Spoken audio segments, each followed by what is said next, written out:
Carol here. A big warm welcome to my craft room today. Well, finally, I'm feeling well enough to get this tutorial up and do the voiceover. And what I'm using for this canvas, and it's going to be a giveaway, right at the start I'm going to tell you that, is a 140-pound weight Strathmore watercolor paper. But look at this. This is so crazy funny.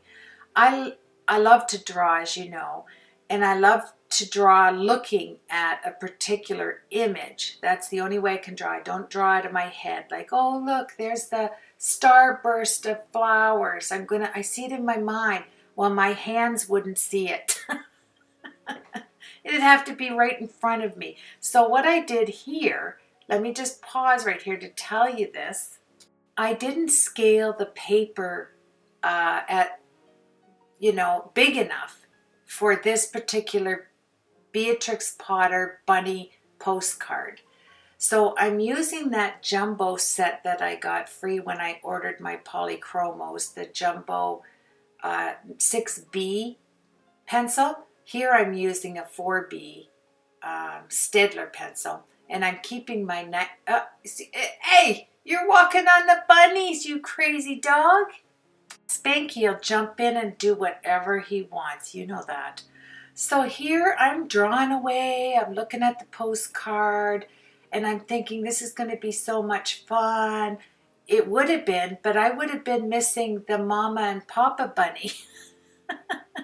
Because look at, I'm still on the bunny rabbits. I'm making the little basket. You can scale that to whatever site, but the papa bunny, he's in here, but think about it. When I got the mama bunny placed beside him, my other bunnies that were walking along would have been really disappointed to not be on the family stroll, walking stroll.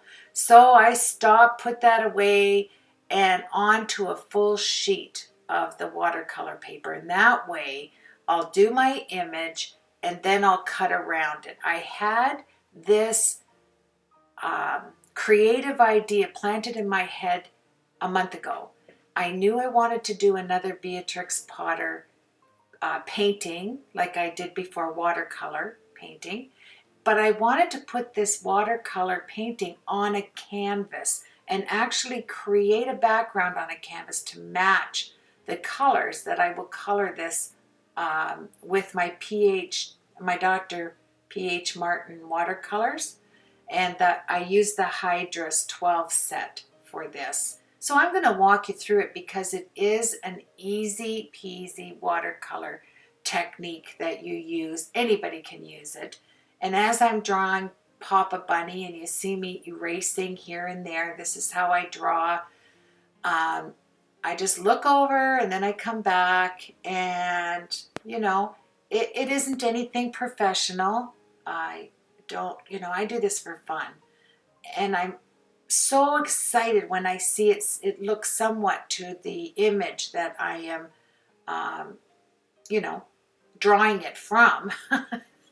I think Beatrice Potter would be proud of me. I did not give up. I just kept coloring. I love these postcards I got at a thrift store. I bought a ton of them. There was this big box full of all these little Beatrix Potter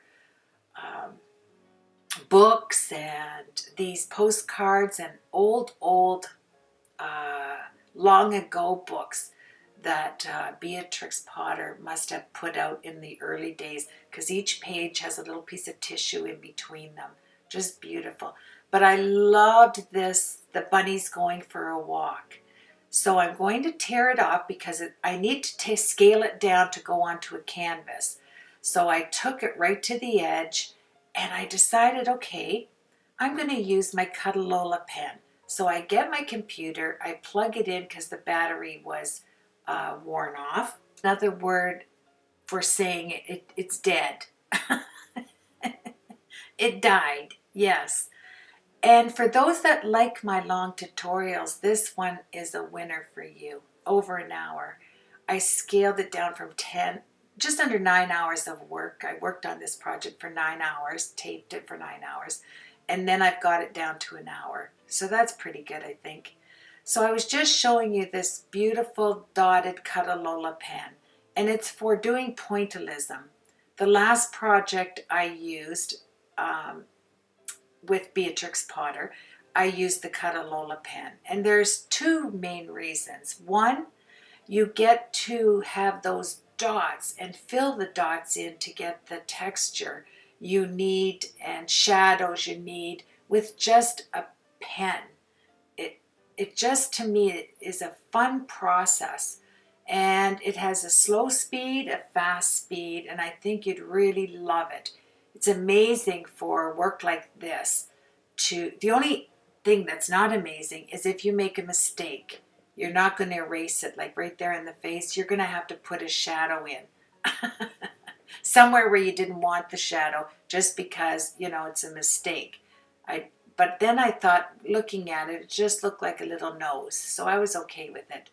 And then I'm going along just fine. I love the fact that you can hold the pen on its side, and then you get the vertical lines. You know, the more the pen is leaning down, the more full the lines are. Let me put it that way. And the more you raise the pen up, you end up going, you know, when the pen's straight up and down, you get that dot. And I'm just going along fine. It's only the second time I've used this Cutalola pen. And I decided to stop because for some reason it wasn't black enough, and I thought maybe it had run out of ink. So I opened it up, and then, no, it has ink. I closed it up, and it didn't work after that. Oh my. I mean, I couldn't believe it. It just didn't work. I'm going to have to send it away to get fixed because I love this pen. But it just stopped. It wouldn't go back. I couldn't get it to go on the high speed or whatever. But don't worry. If that happens to you, don't even worry about it, because you can grab your 4B or 6B pencil and get the same effect. And make sure if you're drawing out something or tracing even, this would be nice just to trace it if you don't draw. It will just be smaller, but still just as beautiful. And that's what I had to do. But I did put some Kleenex underneath my arm so that I wouldn't, you know, be dragging the ink along with my hand. And yeah, and so that's why I draw it out first with a pencil. So when I go in with the Cutalola pen, I won't make, you know, any mistakes because I'm just tracing over my pencil marks. Another bonus for us when we do something like that, there's a shadow going in the basket, is if you don't like the way you drew out the original, you know, drawing with the pencil, you can add something different with the Cutalola pen. And that's what you'll see me do here and there. I'm going, well, I can add this, and maybe I'll shorten this up. And that's the beauty of drawing. I want to say tracing, but I didn't trace anything. Of drawing an image with pencil, because you can erase it. And this Staedtler eraser, it's a clickable white, soft white eraser, is remarkable. I bought about 20 of them, and see how you just cut the end off? I gave them away last year on a giveaway thing I was having. I threw one of these erasers in with their gift, and I'm just receiving the thank you comments for the card giveaway I just had. And I want to thank you, ladies. I'm just totally humbled by your kind words after you just currently are receiving the packages I sent out to you. So thank you so much. It totally inspired and put a zeal in me to create and practice more and make sure I get enough Coca-Cola in my system. Did you see me sneak that in right there?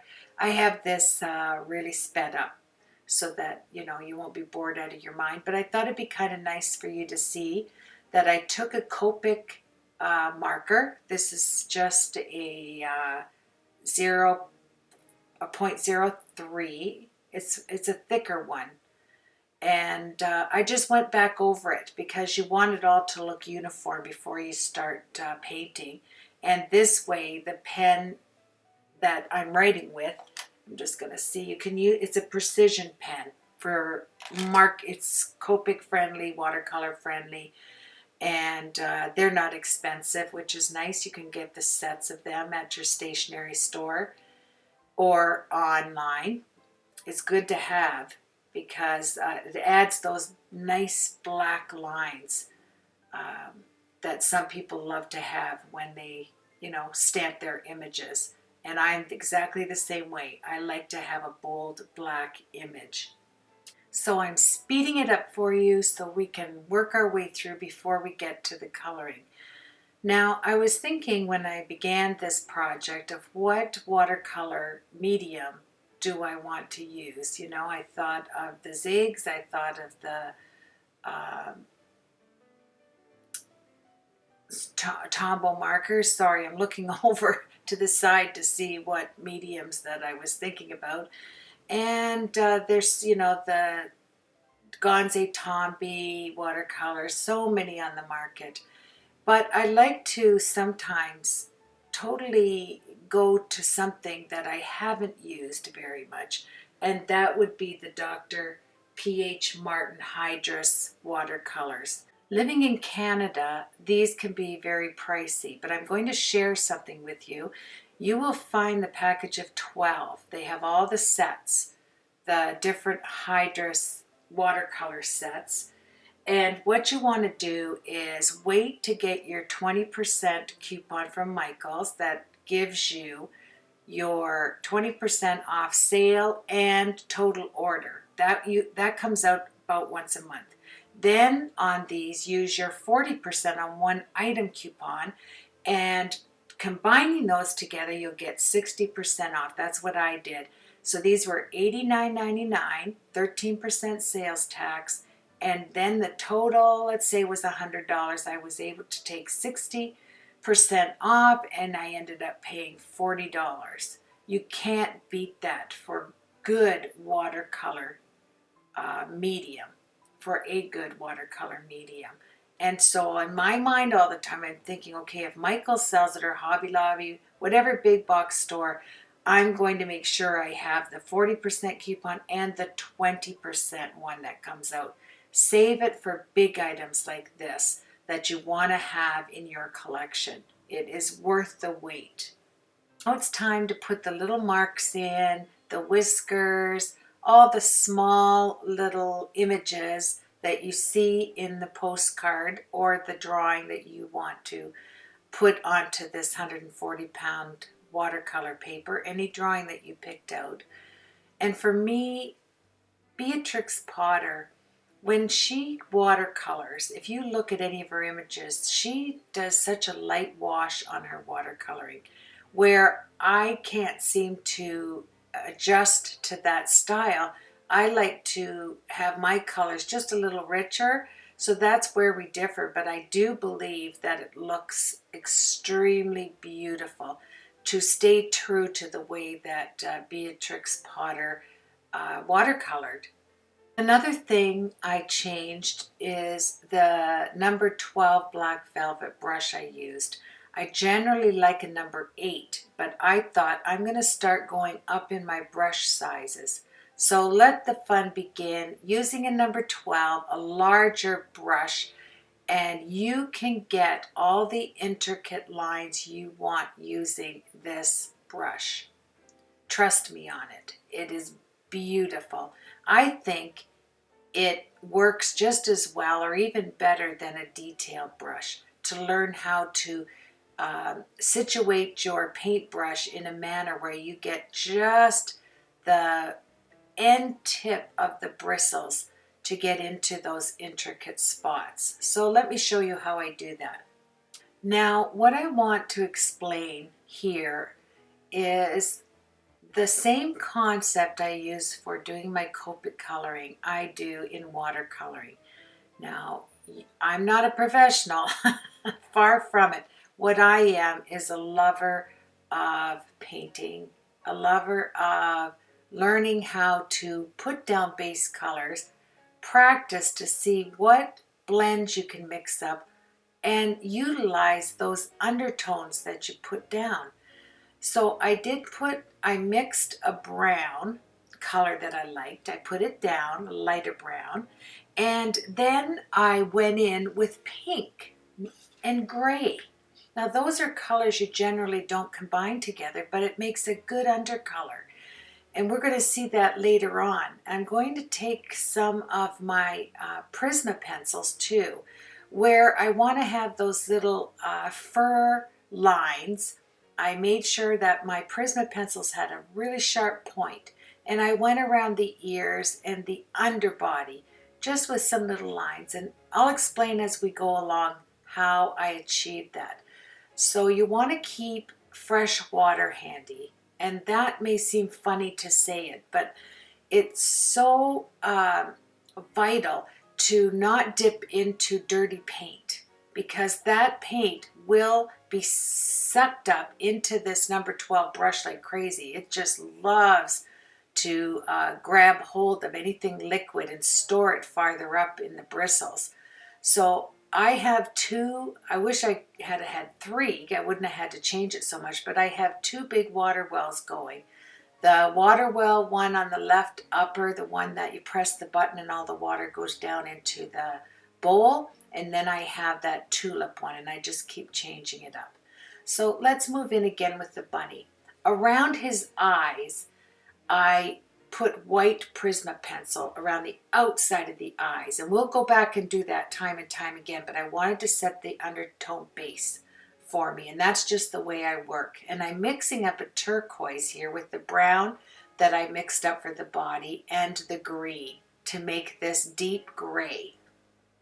This is going to be my shadow, and you can see that I take all the water out of my brush, and then I put it down onto the image and I twirl it, because it's like a little vacuum cleaner. It picks up wherever that brush is laying down on your image. It picks the water up, and then you can move on to go to the next color, and keep your color wheel close by, because it'll be very helpful. And when you go out of the lines too, don't worry much about that, because you're going to deepen your green grass here. I will go over this 3 or 4 times. I'll set my paintbrush on its side to get the grass blades, and then I'll go back. I love blooming. I love to see, wait till it dries, put another batch of water and very little watercolor and watch it bloom out, and then wait for it to dry and go in again. And you will see this many times over, how you get that effect with your paintbrush. And working with a number 12, you have the ability to fill up large space or intricate space with the end of it. And keep a paper towel handy and sop out the color and the water, and let it dry. Move on to something else. You don't have to particularly finish all the grass, because you're going to be able to go back and fill it all in. That's pretty big space. So I don't worry about all that. I know I love undertone colors, so coming back is not an issue. Now on the fur of the bunny, it was an issue. I wanted to get that look of having fluffy bunny fur. So later on, we'll work at it. I'll show you how I did it, but I wanted the bottom portion of this little daddy bunny to dry. I didn't worry about, what color it was for now, because I like to add more color. And I put my shadows where I thought I wanted them to be, just so when I go back, it's a reminder to me, Carol, add your shadows. Don't forget your shadows, and it works. Don't be afraid to dip into other colors and add them to your primary colors that you are already using. And keep a paper towel, like I said, to sop up the colors if you don't want that particular one. Here I wanted to put an undertone of the magenta. I think that kind of pink-red color adds to this kind of brown color that I am trying to achieve. I need to have it different than that little bunny. So my undertones will be in the pink and blue. I'll add some grays for my shadow, and I'll make my grays out of the colors I already have on my paint palette. And you can see here, I'm more interested in using up what I have on this palette so I can add more color. And the sky, first of all, let me say this, the ripped edge looks wonderful on a painting, I think. And then take a paper towel, or here I used just a wad of Kleenex, and I really make it wet and I sop it up for my clouds, because you know this is my undertone, so it's going to get covered again.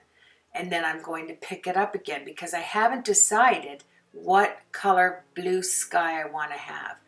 I want to have my blooms, and whatever for my clouds, whatever deep color I want underneath the clouds to bring the white up, because clouds are not white, like stark white. They have undertones of gray and blue and even green.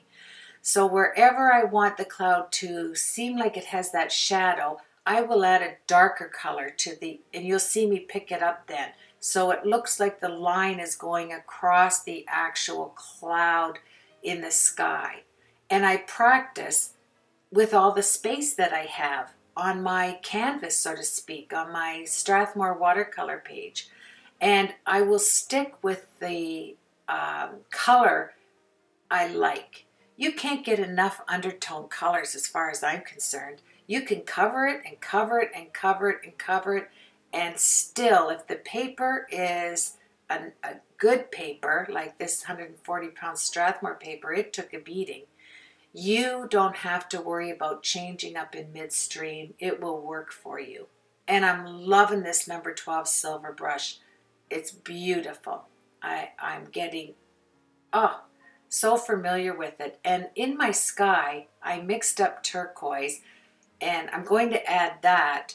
And I also mixed up, as you could see, that pink and the gray. And now I'm going for all the clouds, the puffiness underneath, so that the cloud looked more puffy, and it had its own individual name, so to speak. Each cloud screamed its own presence. I like that. I'm going to slow down the next portion here as we take our clouds and move them back. And I'm going to show you how easy it is to get in the fine parts of the page that you're working with the tip of this number 12 marker, by just holding it up off the page and letting the ends of the points work for you. Everything, if you have control and you don't fear the page itself, and you go in saying, you know, I can do this, I can work with it, because if it doesn't work, I'm going to cover it up. No problem. That's the attitude I have when I watercolor. I don't think of anybody else's watercoloring. If I could be that good, or I could do it like them, or whatever. I never think that way anymore. It will hinder your creativity. You go in there with an attitude is, I'm going to make this as pretty as I can, and I'm going to learn from my painting. I'm going to learn what not to do, and I'm going to learn what to do on my next project, just by trial and error. That's how we learn, right? And you'll learn how much watercolor you can put on your brush, how much will be stored, in your bristles, how to make creases, like right here in this little apron, just by adding, a deeper tone color. Work with the colors that you created over on the right hand side. If you see a color you created and you want to experiment with it, like I did on the face. What's very difficult for us if we watercolor, if we use up the watercolor we've already put down. You have to realize you may have to change it up a bit, because if you're mixing 4 colors to get that color, it'll never be the same twice. It won't. So go back and say, okay, I'm going to make this dark. And the reason why I'm going to make it dark is because I made so many mistakes. I have to cover it up. Now, on the top portion, I was thinking of doing this technique, like the clouds. I set my pink tone base. I grabbed a little bit of the brown mixture with some burgundy in there, like with some purple, and then I put the shadows in, and I picked it up with my Kleenex. And that way, I really liked this look. If I didn't do the bottom so dark, I would have stuck with the face and did the bottom the same color. But I couldn't. I already mixed the dark in there, so I had to work with it. But look at right there. I would have stopped right there because it just looks poofy. Little, like a bunny's fur to me. And then all I'd have to do is go back and see how I leave the water on the face to dry in those areas. I added some blue, raised it up because I wanted that undertone for a shadow. Then I go back in with the brown I just created. And then I thought, okay, to get brown generally is yellow and purple. You get a brown color. Add some more purple. Then go back and add some magenta and see what color browns you can mix up. There's another. I'm starting again with fresh water and my chocolate milk. Oh yeah, I needed chocolate milk for this. I even grabbed a lid to one of my water wells and started all over again because I wanted, yep, there's my chocolate milk and ice cubes. I slowed this down to show you this. Halfway through this project, my daughter-in-law came over and wanted me to make some ear cuffs for her at work. And I did. We spent about 3 hours. I'm just getting out my color wheel. I wanted to make up that color brown, and I wanted to add some peach. So there's my ear cuff. I'm trying to show you. I made 5 pairs of gold and silver ear cuffs. This is just one I had left over. It has a little, do you see that little gem there halfway through? But I worked on this project making bracelets and that. I switched over to jewelry the other day. I wish I had filmed it. But there's a close-up of the beautiful silver number 12. You can see that the painting is dry as a bone, and we're going to re-water because I need his head to match his lower extremities. I guess this tutorial is more so to show you how the approach I take to watercoloring. It's a fun experience, that's all it is. And when you're doing more of a cartoon type drawing, you're able to reach out and have so much more fun because you're not dealing in realism in the fact you have to have the right tones and shades for face, skin tones and shadows and things of that nature. You can have so much fun with something like this, and a stamp like this. Put all your colors out. This is what I was showing you. I put it on a flat surface. It didn't have all the little wells. And the reason why is the night before, I cleaned out that other water well beautiful dish I had there, and I couldn't find it. I hid it. And I thought, I'm not taking any time looking for that thing. I'm going right into this I'll grab something else. There's always something else, isn't there, in our craft stash? So I am working on a deeper tone of green. Now, you can add purple and blue to get a green, but pump some violet into that and you're going to get a nice rich green. And if you want to lighten it up, you add more water. Grab water in that beautiful number 12 brush and then go in and add what you've created. Now, as you could see, all of a sudden a brown came alive to me. I was able to make that chocolate brown, and that was from magenta and blue and yellow. And I know it looks like a mess over there, but I only wanted browns and brown hues and green hues. That's what I was working on here. And gray, excuse me. This bunny I wanted to be gray. So I just added a little bit of the gray color that I had, like the black and the white. I made a gray, but then I added the blue. I never want to stick, and you never want to stick with the basic colors that you buy. Experiment adding different shades to get a shade. You will be so happy and pleased with yourself for being able to mix up colors you never knew existed until you did it. And look at the here. You can tell, I know you can as you're watching this, how comfortable I am getting at watercoloring this day. I always can tell how many days by how much either clothes changes, excuse me, dyslexia is setting in, or my nail polish. Oh, look it, we're going to bounce to the little round thing. Here's something that works really well. Get a flat lid, plastic lid, right there. Oh yeah. Then when I was looking for the bigger one, I found this little wee flower well, and I thought I'm going to add all my inks I want to use. So this is the magenta red, and I think it's the quinacridone magenta in that one. And I just went around adding the yellow, the blue, all the shades I knew were going to work for me. See it there? And here I needed to make a gray. So you know what you do? If you're not in a rush, practice with all the different shades. Go to your color wheel and let it help you to go online. There's so many YouTube channels that explain the color wheel beautifully, and learn how to use it, and it'll help you do your mixtures through trial and error.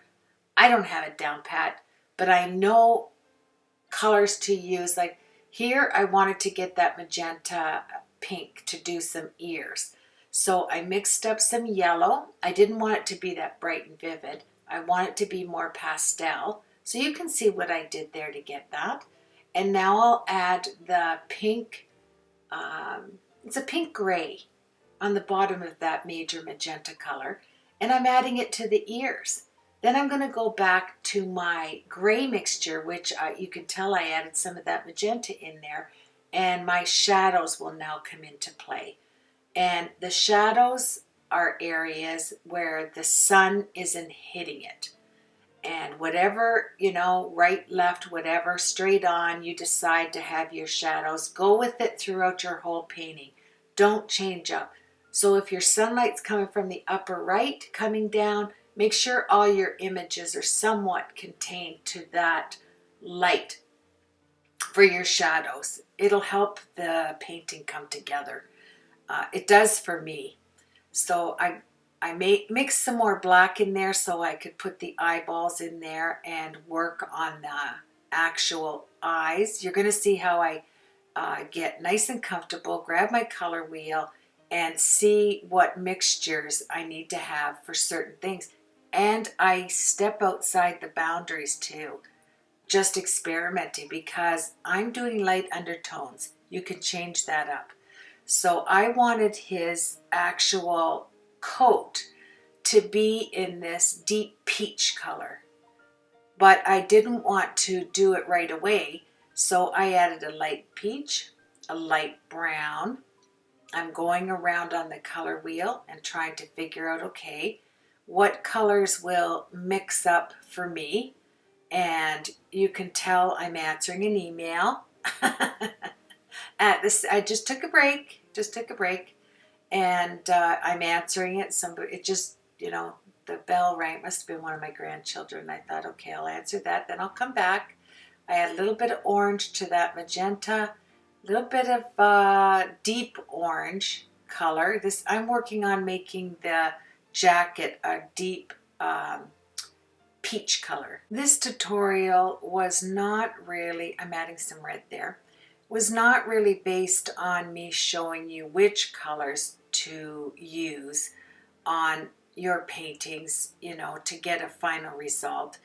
It was more to show you and inspire you to not be afraid of change, to not be afraid to color over and over and over again until you achieve the coloring you're happy with.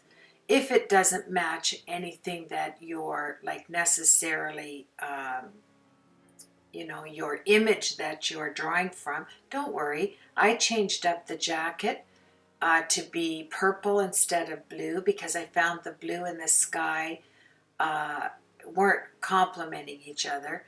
This is not a light colored base that Beatrix Potter uses when she does it. Her paintings are generally like a wash, where this is just like a painting. I try to get different hues and practice. This painting is a practice for me. I'm drying it with the heat tool, which I don't like to do too often, but if I'm in a hurry, I will do that. And now I'm wanting to see, okay, I'm going to need some shadows on this basket. So keep your paper towel or your Kleenex handy and lift it off. That's the beauty of 140-pound watercolor paper. If you add a, you know, a better paper, which I don't do when I do this because this is like a practice painting for me. It's not going to be perfect. And when you enter to win it, realize that this is totally a fun project for me. It wasn't a serious, you know, making sure everything is spot on. No, this was to relax me. I'm still getting over that influenza. And I wanted to, the time that I had to spend in my craft room, I wanted it to be relaxing. So I'm learning how to use a larger brush. All of it is playing into just a fun time. Now, do you see how this is kind of like a gray brown? Isn't it pretty? And I went in and I love to keep a lot of color sitting and sopping inside this cardstock, this watercolor cardstock. I love Strathmore. I get it once again at Michael's, and I use my 60% off to get that because watercolor paper is not cheap. So I wait it out and then I buy the roll, you know, the paper when I can. I have this little card that I want to do with watercolor, and I'm going to show you in that how I utilize the color wheel. Very simply, we're going to use just three basic colors, and then we're going to use our complementary colors, and then we're going to work from that to do a simplistic little drawing that will be fun, and you'll slowly be able to graduate into different coloring through your watercolor wheel. Does that make any sense? I hope so. And anyway, I managed to get the color I wanted on here. So you know what I did? I want that peach to be an undercolor for the bottom portion of my Papa Bunny. And I'm using my water well up there. I love that because anytime I want to clean it, I press that button. So here we go. I have to add a different shade of brown here. So I mix it up and then grab that paper towel and squeeze out your brush so that you can use it as a sponge. And then just lay it down and gently sweep across, and it will suction up that water like crazy. It's like starting a new canvas. It's beautiful. That way you don't have to use your paper towel or Kleenex. Make that brush work for you. It will, you know, and that's what practice is all about. You know, I could spend hours and hours and hours and hours practicing and still need practice, if you know what I mean. So now we're back on the bunny. I thought it needed more texture and more shadows, and I wanted to just play around with the color that I just mixed on my mixing tray. And this little bunny, I wanted him to be white. So obviously you're going to need a light gray and a little bit of blue, and that bunny will look white. Here I'm coming in with that. And to use up some of this beautiful turquoise I was able to make, I thought I'm going back to the sky. I'm going to go back and do the edges, like that, those rip torn edges. So crazy pretty, but look how different that is from the sky blue to the right. Oh yeah, I've got some work to do here. Either I have to bring the left to look like the right or the right to look like the left. And I decided just to see what happens as I'm finishing up the coloring. And what I did, I chose to merge both of them together because I didn't want to lose my clouds that I like on the right. And this is a light water wash I'm doing here. I want to make sure I keep the undertone color, but kind of sneak that turquoise in so it looks like it was intentionally meant for there, if you know what I mean. And I'm patting this out, and now he stands out as a white little bunny. And I'll go in now to the left bunny. He's so cute. It looks like a little she bunny that's working on weight loss. Yeah, that's me, that little bunny on the left. And another shade of brown I'm going in, kind of a pinky peach tone, because I want it to conform to the jacket that Papa has on there. And break up. I want each item on this watercolor page to have its own identity.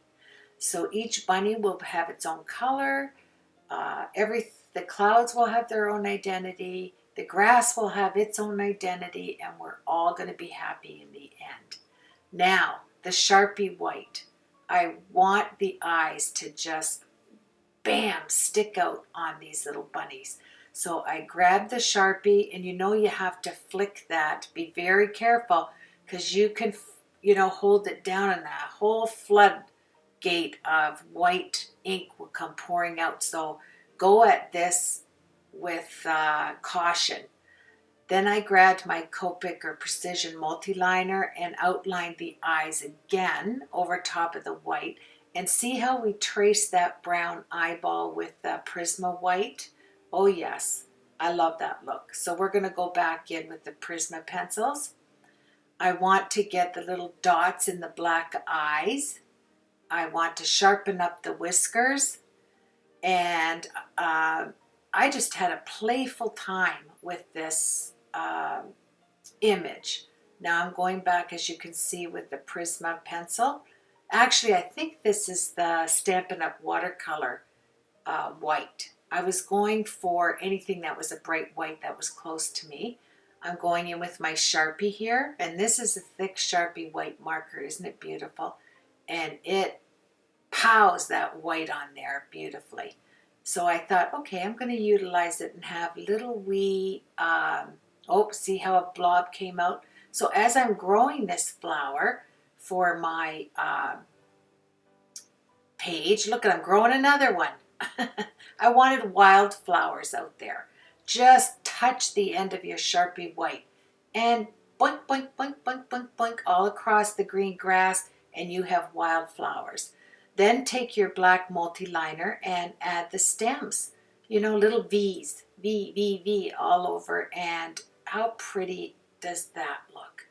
There they are together. I'm so pleased with it.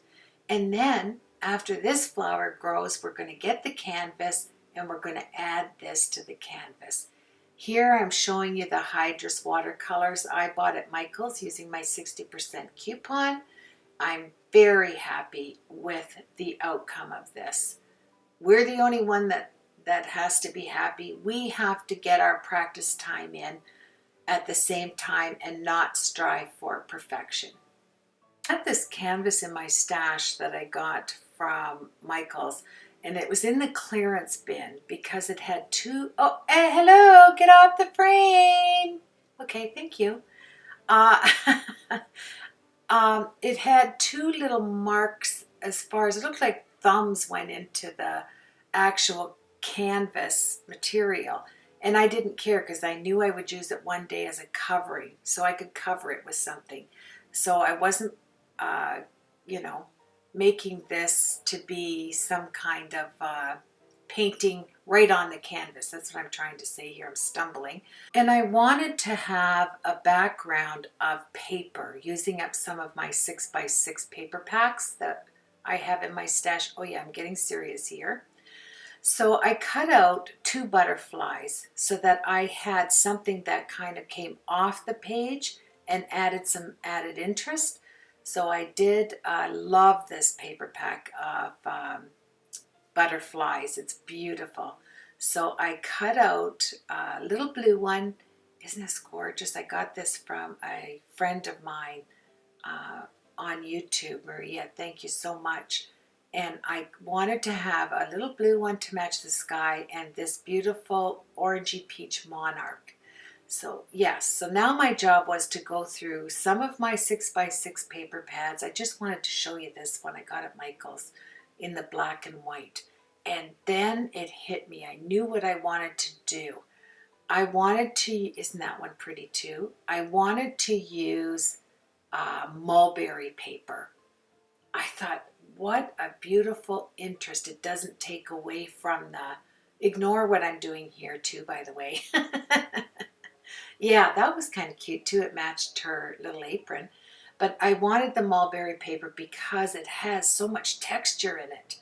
It's beautiful and it doesn't take away from the watercolor painting that I just did. It adds interest, and there it is, beautiful mulberry paper. Isn't it gorgeous? So I just sat there and I pulled out all the hues of color that I used in the actual painting. So you will see how it develops. Oh yeah, I needed a drink. I think that was actually Coca-Cola right there. And I set it up so that, yeah, oh, I'm taking a break. I'm painting a butterfly for you right now. Isn't that pretty? The reason why that butterfly's there is to let you know color is no, it's your friend. Let's say it's when you're doing something like this, you want it to just be subtle, but you want it to be colorful, if that makes any sense. So the background's going to be pastel and the front page is going to stand out a little darker. That was what I wanted to do. See it there? And then when you add your, this frame, by the way, is just about 12 by, I think it was 18, 12 by 18. And I'm using my Mod Podge, and it was a little thick, so I added water. Here's my leather paper, this gray and pink leather paper. I wanted to add some type of light paper behind it, and I found this one that had the beautiful peach. The hearts are in that purple hue of her apron.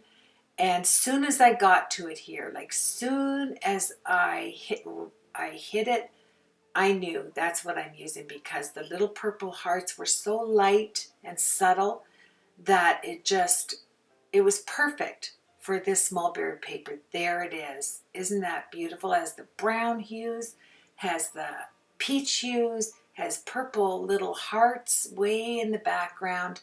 And then I'm going to tear it off so that it matches the torn outside page of our actual watercolor print. Yeah, now I have to go put them all back, but look at that. I got to look at what I had, and that was awesome. I'll put that to use. Now I'm going to remove all of the mulberry paper, and I'm going to start with my Mod Podge. I made sure that I added water to it so that it wasn't really thick. I don't need it to be thick with mulberry paper. It's like a tissue paper with woven threads through it. It's just gorgeous. When you're shopping, go to those clearance racks and look for canvases with little imperfections, because you will be able to use them in the future for projects like similar to this. Now look at that piece of paper. I ripped it off. I'm keeping the white because I want it to bounce back from our actual watercolor page. So I'm just ripping pieces off. It has hearts, so you want to recognize the direction you're putting your paper, down, that when you put your painting down, the hearts are going, you know, they're not upside down. That's what I'm trying to say here. And isn't that pretty? And you're only going to get about 2 inches of showing room, you know, where the real estate's going to be viewed by the person, you know, looking at the painting. And the Mod Podge is thin enough that you don't have to use all that thickness, you know, so it's more bulk. Especially with using this mulberry paper, you really don't need any added glue bulk to it. This will dry quicker as well. I have a dollar store brush. I bought a package of them and it works very well.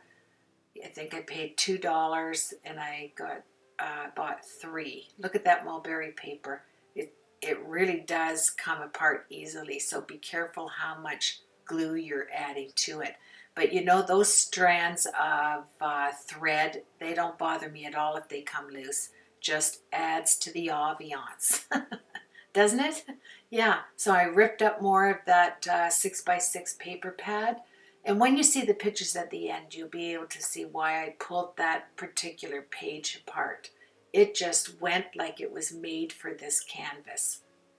So we're going to continue going around the canvas with the beautiful paper and the mulberry paper. You can get it almost anywhere that sells 6x6 paper packs. It's becoming the rage, it seems. I've had it for years. And when I can use it, oh yeah, I love it. And that's just my mini fireworks because I'm getting down to the wire. Thank you so much for sticking this out with me. I hope it inspires you to get out a canvas and practice your watercoloring. I need to practice far more than I do, and I'm looking forward to doing that in the future, for future tutorials on cards. I have one card sitting here I have to get up. And thank you for your prayers. I'm feeling much better. I do appreciate it. Now let's get back to this giveaway. I have 2 canvases. I have the My Besties canvas I did 4 years ago when I was a design team member over on My Bestie. And it was in my stash and I would love to be able to give it away. And I also want to give this Beatrix Potter painting. I just did it last week actually. And I'd like to know why you would like to receive this. If there's just something special about it that would be meaningful to you, I'd love you to share it with me. If you just want to enter, go ahead and just say, please enter me, and I will. Anybody that leaves me a comment will be entered. I just like to hear from people to get to know you. And I thank you. My channel is growing. I'm now drawing close to 15,000 subscribers. Can you believe it? For my friends and subscribers that have been with me through my journey, it seems like yesterday I was celebrating 500 subscribers. And now this is truly a blessing for me to say that I am a channel that has almost 15,000 friends that join me in my craft room to view my tutorials. How awesome is that? And so when you enter for this giveaway, if you'd like to just tell me if there's a special reason that this canvas would, would be wonderful hanging in your house, or you really like Beatrix Potter, or there's some memories about your children growing up with her books or whatever, I'd love to hear that. I really do. I'm a person that loves to read your comments and get to know my subscribers, on a first name basis. And yeah, so don't use your heat tool to blow dry it. That's another thing I want to say. You don't want bubbles in it unless you're going for that intentional look. And then here's my other canvas I'm giving away. I'm holding that down because the glue let loose, but I will put it back. I Copic colored this, and it's on, I'll leave the tutorial of this canvas so you can watch it. I did this like I said, when I first became a design team member over on My Besties 4 years ago. and three or 4 years ago. I can't remember now.